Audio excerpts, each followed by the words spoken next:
आपका chapter number 8 है scheduling resources and cost. इस चैप्टर को हम थोड़ा सा और डिस्कस करेंगे, इसके सेकंड पार्ट पे जाएंगे।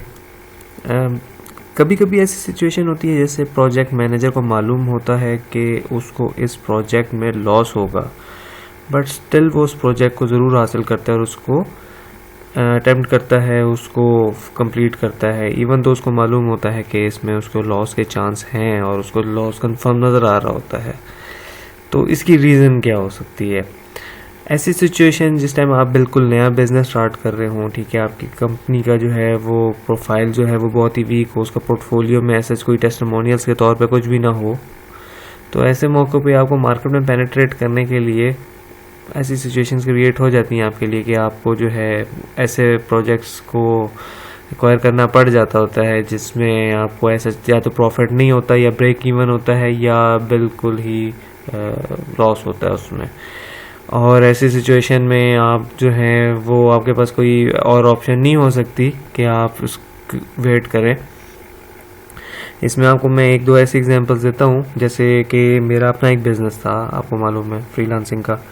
तो मैंने उस बिज़नेस को जब स्टार्ट किया था तो मैंने बहुत ही मिनिमम प्राइस पर स्टार्ट किया था। मुझे मालूम था कि वो मेरी कॉस्ट भी पूरी नहीं कर रही, ब्रेक इवन या प्रॉफिट तो छोड़ दीजिए, वो मेरी कॉस्ट भी मतलब पूरी नहीं कर रही थी, वो मेरा लॉस में था, बट स्टिल मैंने वो किया था। क्योंकि मुझको उस टाइम पे मार्केट में पेनिट्रेट करने के लिए, मार्केट में कैप्चर करने के लिए मुझे अपने रिव्यूज़ चाहिए थे, ठीक है।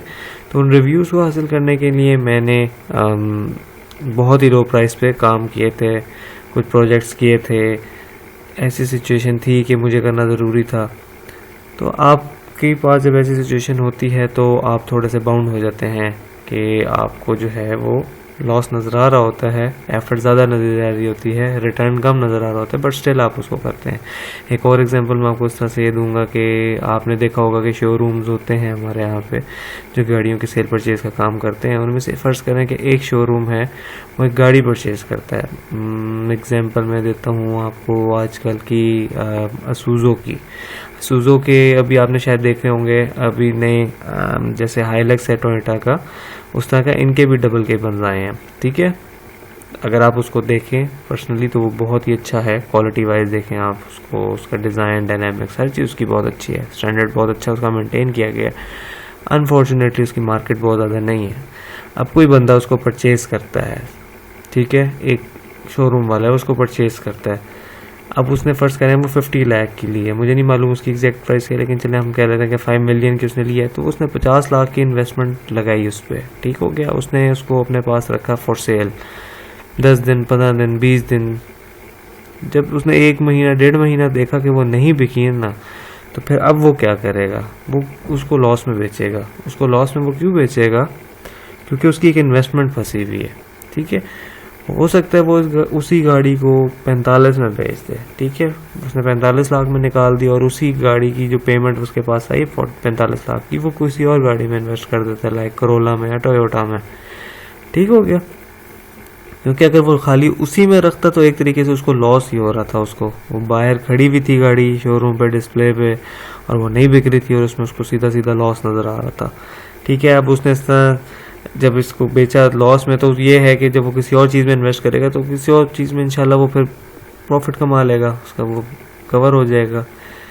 तो जो दूसरा बंदा 45 लाख में ख़रीद लेता है, फ़र्ज़ करें कि ऐसी सिचुएशन होती है कि वो गाड़ी 45 लाख से ज़्यादा में बेच देता है, ठीक है।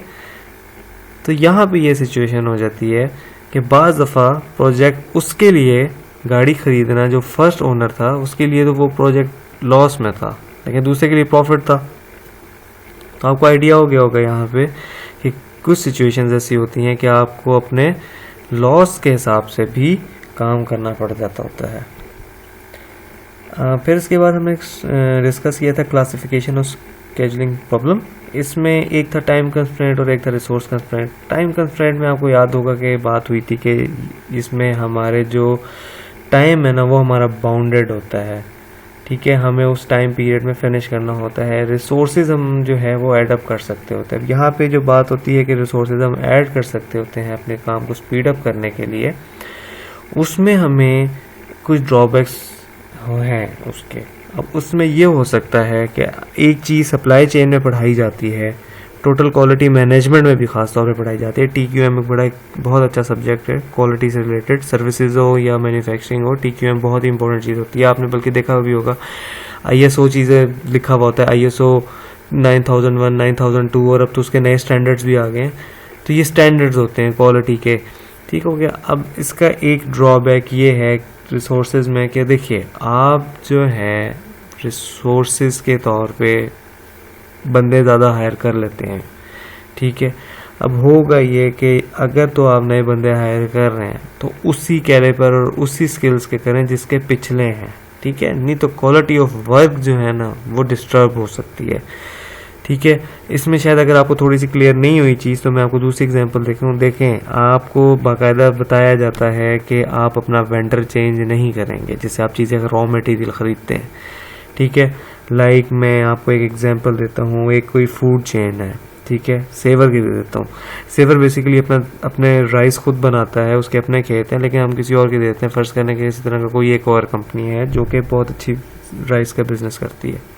अब देखें कि अगर वो राइस एक दफ़ा किसी और से परचेज़ करें और एक दफ़ा किसी और से परचेज़ करें, हो सकता है कि पहले वाले की क्वालिटी अच्छी हो, दूसरे की अच्छी ना हो, ठीक है, या पहले की अच्छी ना हो दूसरे की अच्छी हो, तो आपकी क्वालिटी डिफरेंट होती रहती है, ऊपर नीचे होती रहती है, फ्लक्चुएट होती रहती है, ठीक है। तो यहाँ पे आपको एक ये मसला हो सकता है कि अगर आपके रिसोर्सेज आगे पीछे से आए हैं तो फिर आपकी क्वालिटी जो है वो कॉम्प्रोमाइज़ हो सकती है, ठीक हो गया।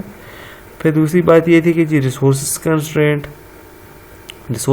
ये होता है कि जब आपके पास रिसोर्सेज लिमिटेड होते हैं लेकिन आपके पास टाइम लिमिटेड नहीं होता, आप उसको एक्सटेंड कर सकते हैं, लेकिन ये बात याद रखिएगा कि आप एक लिमिट तक टाइम एक्सटेंड कर सकते हैं किसी भी प्रोजेक्ट का, ठीक हो गया।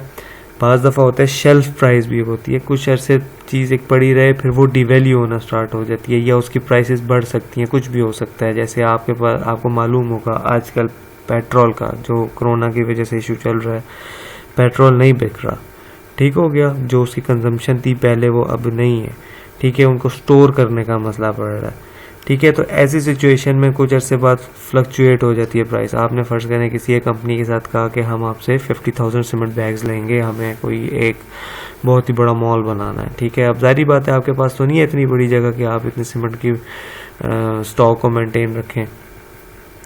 तो ऐसी सिचुएशन में होता ही है कि वो अपने पास रखते हैं और आपने कॉन्ट्रैक्ट उनसे ज़रूर कर लिया, लेकिन अनफॉर्चुनेटली एकदम से कोई ऐसी सिचुएशन हो जाती है कि वो मैनेज नहीं कर पा रहे होते कोई एक आध चीज़ उसमें मटेरियल जो होता है, ठीक है। तो प्राइस उनकी ऑब्वियसली चेंज हो जाएगी, मजबूरी है, बेशक कॉन्ट्रैक्ट हो, लेकिन अगर उनके पास सप्लाई ना आ रही हो या सप्लाई एकदम से ख़त्म हो जाए, जैसे आज के पेट्रोल का इशू हो गया, मतलब पेट्रोल ज़्यादा हो गया, कभी कभी आपने देखा होगा पेट्रोल कम हो जाए, तो ऐसी सिचुएशन में क्या होता है।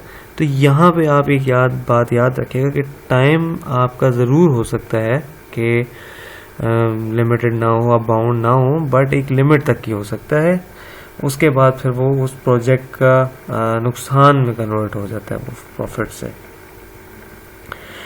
फिर एक हमने चीज़ पढ़ी थी स्प्लिटिंग एक्टिविटीज़ में आपको पता है कि हम छोटे छोटे चंक्स में डिवाइड कर देते होते हैं। हम चंक्स में कामों को डिवाइड तो ज़रूर कर देते होते हैं, बट हम जिसको जो काम दें उसके ऊपर वाला जो बंदा है ना, ठीक है, उस बंदे को ठीक होना चाहिए इस मामले में, ठीक है। यानी कि वो जिस तरह लोगों को काम दे रहे हैं ना, ठीक है, वो उनसे प्रॉपरली काम ले उसके, ठीक हो गया। बाज़ दफ़ा ये होता है कि वो एक पार्टी को अच्छा काम दे देता है, इजी काम देता है, एक पार्टी को थोड़ा हल्का काम दे देता होता है, मुश्किल काम दे देता होता है, ठीक हो गया। तो इस मामले में ये होता है कि जब आप चंक्स में डिवाइड कर देते हैं ना काम, या दोनों पार्टीज में इक्वल लेवल का काम आपने दिया है, ठीक है, लेकिन एक पार्टी काम में थोड़ी ज़्यादा अच्छी है, स्किल्स में है, हर चीज़ में, एक पार्टी थोड़ी वीक है, तो ऐसी सिचुएशन में जब भी आप किसी भी एक्टिविटी को चंक्स में डिवाइड करते हैं तो फिर आप थोड़ा सा देख के करते हैं कि आप किस बंदे को किस टीम को कितना और किस टाइप का काम दे रहे हैं। तो ये एक चीज़ इम्पॉर्टेंट है, जिस टाइम आप अपने किसी बड़ी एक्टिविटी को स्प्लिट करें तो फिर उसको देख के डिवाइड करें काम को कि किसको क्या देना है। फिर इसके बाद है असाइनिंग प्रोजेक्ट वर्क। यहाँ पे ये बात बहुत इंपॉर्टेंट याद रखिएगा कि एक बंदे पे बहुत ज़्यादा वर्कलोड आपको नहीं देना चाहिए, नहीं डालना चाहिए। आपने नोट किया होगा कि एक जगह पे अगर 5 बंदे काम करने वाले हैं, और मतलब 5 एम्प्लॉयज़ हैं, उनके काम करने के लिए 5 बंदे रखे हुए हैं, लेकिन 2 बहुत अच्छे काम करते हैं, ठीक है, 3 नहीं अच्छा काम करते। ज़्यादातर ऐसा होगा कि उन्हीं 2 को बार बार काम दिया जाएगा, उन पर वर्कलोड बहुत ज़्यादा हो जाएगा, और उससे क्या होगा कि वो भागने की सिचुएशन में आ जाते हैं, वो स्विच कर लेते होते हैं जॉब। तो आप एक बंदे को उसकी कैपेसिटी के हिसाब से काम दिया करें। यूजुअली हम कहते हैं कि जो एक फुल कैपेसिटी होती है ना, उसके 70% देना चाहिए, ठीक है। बाकी ये है कि सिचुएशन के हिसाब से कभी डेडलाइन करीब आ गई है, मेगा प्रोजेक्ट है या कोई ऐसी सिचुएशन है, तो आप उसकी फिर वो ज़्यादा कर सकते हैं, लेकिन आप यूजुअली 70-80% ही रखते हैं।